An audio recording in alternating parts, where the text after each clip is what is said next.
इनके ध्यान में और स्वप्न में कोई आता है जो अभी भी इस किले के रहस्य के बारे में बताता है। दोस्तों, वह दरबार एरिया हुआ करता था जो हम लोग पहली वीडियो में बता चुके हैं। यही नदी फिर हमारा ऐसे होते हुए बनदेवी को निकल जाती है। ये सामने जो बरगद दिखाई दे रहा है ये पुराना है, ये बहुत पुराना है सर। यहाँ इसका क्या रहस्य कुछ जानते हैं? एक हमारा वैसे टीला होता था जो किले का रखवाली करता था। अच्छा, तो क्या आपको सपने में अपनी यह कुल देवी ही आती हैं? आती है।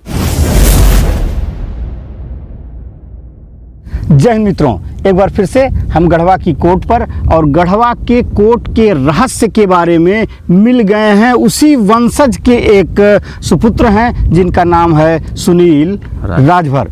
तो दोस्तों, इसी गढ़वा के किले में जो राजभर राजा रहते थे संभवतः उन्हीं के परिवार से हैं, क्योंकि एक खास बात है, इनके पास अभिलेख तो हैं, पुरानी जानकारियां भी हैं, लेकिन जो सबसे खास बात है, इनके ध्यान में और स्वप्न में कोई आता है जो अभी भी इस किले के रहस्य के बारे में बताता है। दोस्तों, तो यह एक खास बात है। इनके पास अभिलेख है, जानकारियां हैं, लेकिन इन्हें स्वप्न में भी इस किले के बारे में जानकारियां प्राप्त होती हैं, जैसा सुनील राजभर ने बताया है।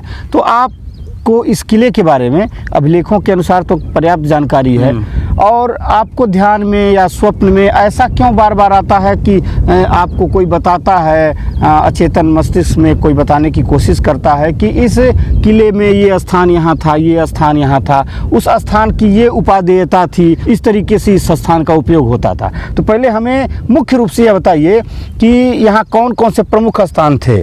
यहाँ पर देखिए प्रमुख स्थान जैसे हमारा जो व्यापार का था तो ये नदी थी हमारी। हाँ, ये नदी पश्चिम तरफ, ये इधर सद्धूपुर गांव है दोस्तों। हाँ। इधर नदी पार करेंगे तो सद्धूपुर गांव है, और इधर जो है वो चकजाफरी गांव है। उत्तर तरफ चकजाफरी गांव है, मालो गांव है, और इधर जो है मुख्य ये महापुर परवा गांव है। इधर भतड़ी चकभतड़ी गांव है दोस्तों, और जो आप सीधे दक्षिण चले जाएंगे भिलभिलिया है, भरपुरवा है, परासी गांव है। तो यहाँ ये बताने की कोशिश करेंगे कि यह जो पीछे हम लोगों के किला है, मुख्य किला वह है जहाँ हम लोग इस समय खड़े हैं। वह दरबार एरिया हुआ करता था जो हम लोग पहली वीडियो में बता चुके हैं।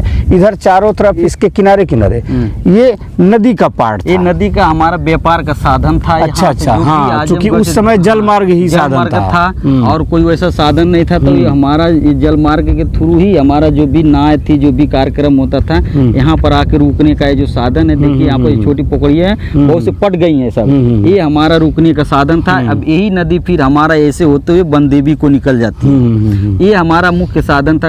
और जो मैं इसको बैक कैमरे से भी दिखाने की कोशिश करता हूँ जो ये तथ्य बता रहे हैं। देखिए दोस्तों, जैसा भाई साहब बता रहे थे सुनील जी, ये जो पेड़ आप देख रहे हैं इधर से नदी आई है, और ऐसा नहीं कि नदी एक सीधी रेखा में है। इस किले के हिसाब से ही ये नदी टेढ़ी मेढ़ी होते हुए किले के किनारे जाती है, और इसी नदी के पानी से किले के किनारों तरफ जो किनारे जो ये खाइयाँ बनाई गई थी, ये आगे भी जो खाई आपको दिखाई दे रही है, ये मुख्य किले के किनारे, जिसके बारे में मैंने बताया था कि ये सुरक्षा की दृष्टि से खाइयाँ बनाई गई थी। इस नदी के पानी से ही इन खाइयों को भर दिया जाता था, और इस नदी से ही नाव मार्ग से, जल मार्ग से लोग आते जाते थे दूर से, और इनका व्यापार भी होता। पश्चिमी साइड से हमारा ये व्यापार का मुख्य साधन था। हमारा नदी का साधन था। इससे आता था, इससे दूसरा और साधन था कि हमारे किले की बचावत होती थी। कोई उधर से पार करके न इधर है। फिर ये पश्चिम साइड का, उस साइड हमारा था, दक्षिण साइड था।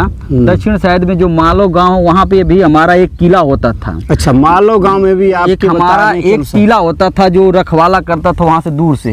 उसी किले को तो सौसरवा वाले ने पहले जीता था। अच्छा, उसी को जीतने के बाद जब वो टीला जीत गया था, फिर वहीं से चढ़ाई वहीं से किए थे लोग, सौसरवा वाले वहीं से जब मारपीट करते उसी किले को पहले अपने अपना लिए थे सर।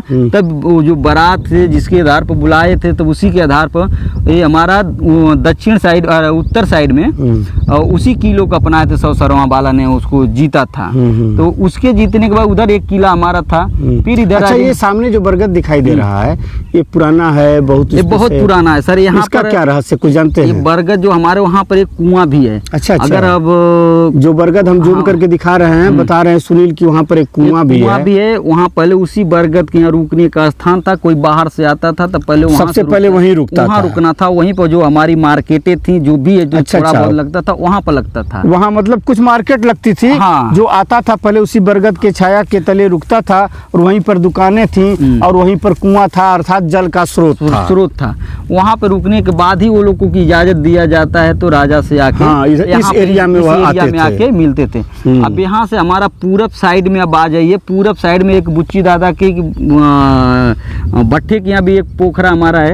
एक यहाँ एक नाम तो पोखरी है, उसको भी ललकी भिटकी कहते हैं। अच्छा अच्छा अच्छा। 5 पोखरियाँ हमारी पूरब साइड थी। फिर यहाँ पर एक आज है जो इस समय अमृत सरोवर के नाम से प्रसिद्ध है, बन रहा है। जो स्थल है वो इस समय महापुर गांव का अमृत सरोवर बन रहा है। ये अभी पोखरी इस किले से संबंधित है। फिर उसके बाद इधर आ जाइए, परवा और भतड़ी के बीच में एक पोखरी है जो इस समय सुमतिया के नाम से जाना जाता है। अच्छा अच्छा। फिर उसके बाद भतड़ी में वो राम जन्म यादव के घर के अभी एक पोखरी है। 5 पोखरियाँ थी हमारी पूरब साइड। तो हम लोगों मतलब इस किले से संबंधित कुल 5 पोखरियाँ थी। हाँ। बहुत सारे कुएं थे और कुछ जैसे हाट बाजार थी और कुछ अस्तबल की चर्चा आप कर रहे थे। अस्तबल आगे है सर, उस साइड जाएंगे। यहाँ से अभी कम 50 मीटर यहाँ से पूर्वोत्तर की दिशा में, जिधर मैं आपको जूम करके दिखाने की कोशिश कर रहा हूँ, उधर बता रहे हैं सुनील कि इस किले का अस्तबल हुआ करता था। हम लोग कुछ देर में वहाँ चलेंगे।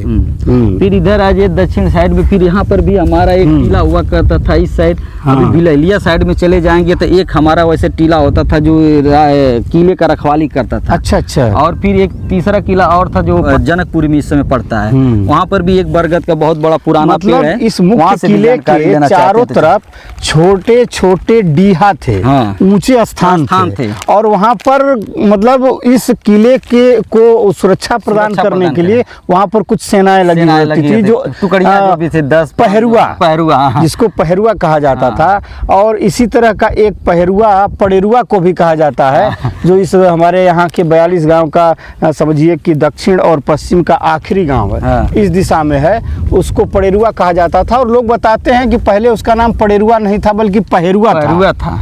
और वहाँ भी एक नदी है, उसी के किनारे वहाँ एक ऊंचा टीला है। लोग वहाँ पर उसको इस क्षेत्र में आने वाले जो भी आक्रमणकारी थे उससे रक्षा करते थे। वहाँ पर मतलब एक तरह से ध्यान देते थे उधर से, तो वो सूचित कर देते थे। सूचित करने का जैसे एक साधन था, एक उधर से कोई आया तो वो सूचित कर देता था, दक्षिण साइड से आया तो परासी से जनकपुरी की तरफ से सूचित कर देता था। अब ऐसे ही सब हम लोग जो मालों में आप बता रहे हैं, मालों में इधर देखिए हर दिशा में एक खास जानकारी निकल के आई है कि यही किला नहीं था बल्कि मालों में इसका उपकिला था। और इधर जनकपुर में एक परासी के पास उपकिला था, लक्ष्मीपुर के पास, और इधर आप बता रहे हैं भतड़ी के तरफ भी किला था। मतलब हर तरफ पहरुआ लगे हुए थे और इस किले को सुरक्षित करने के लिए संदेश दिया करते थे दोस्तों। हाँ, और यह जो मुख्य किला है, यह जो मुख्य किला आप सामने देख रहे हैं, यही मुख्य किला था राजाओं का यहाँ से। अच्छा, ये एक बात बताइए जी सर, यहाँ पर जो स्थान है, देव स्थान है, संभवतः मरी माई बोला जाता है, इनकी क्या सत्यता है या कुल देवी है? क्या कुल देवी यहाँ की थी? अच्छा अच्छा। देखिए दोस्तों, कुल देवी थी। जो हमारी पहली वीडियो थी उसमें मैंने दिखाया था, वहीं से मैंने वीडियो किया था। ये नीम का पेड़ है और इसी ऊंचे स्थान पर देखिए ये जो सफेद आपको दिखाई दे रहा है। आज भी इस कुल देवी से जो भी वरदान मांगते, चाहे परवा के हों, चाहे भतड़ी के हों लोग, चाहे महापुर के हों, वो सत्य ही होता है।